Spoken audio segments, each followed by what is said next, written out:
Happy World Speech Day, all the way from Costa Rica. I am so pleased to be able to share this story that has really shaped me to become the person that I am today.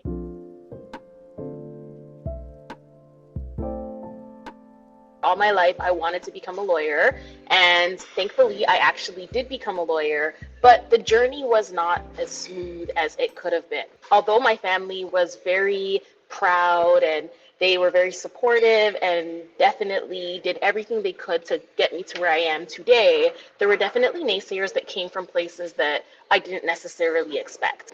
In grade 10, I had a teacher who was one of my favorite teachers, actually, an English teacher, and I had said to that English teacher that I had intentions to become a lawyer.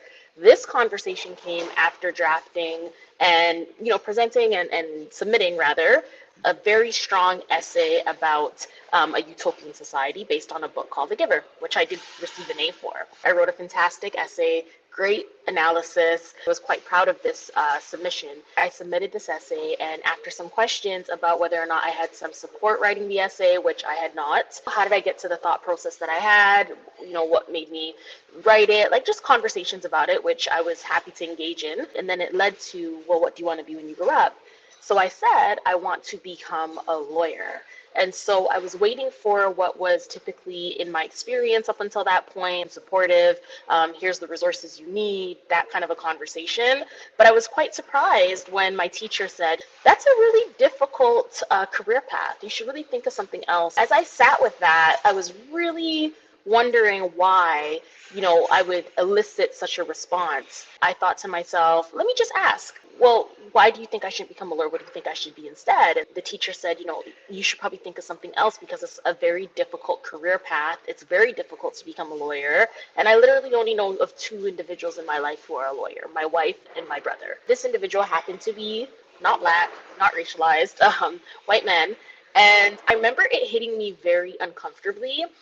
Because it felt as though I was being underestimated. Even though those words of resistance, those words of discouragement came my way, in that moment, I really learned what it meant to be resilient, what it meant to focus on what you can control, what it meant to really lean into the strengths of your support system and having a really strong identity of yourself.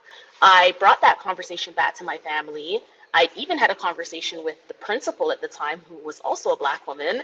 Although I got lucky and had a lot of interventions that were just in that moment available to me to prevent this big dream from coming true, that's not necessarily the case for other people. So today, I am an employment lawyer. I do practice human rights as well.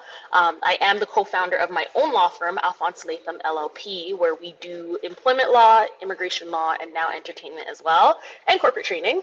But all that to say, I wouldn't have been able to achieve those things. I would not have been able to accomplish those things had I have not really leaned into my own bank of confidence, my own bank of self-esteem, of leaning into my support networks. What I want whoever's watching this to understand today, going back to my grade 10 self, never give up on your dreams. Never let anyone tell you that you can't do something that you can.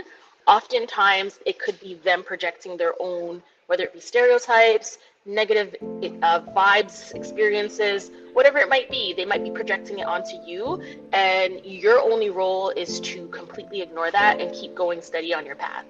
Happy World Speech Day, and thank you so much for tuning in.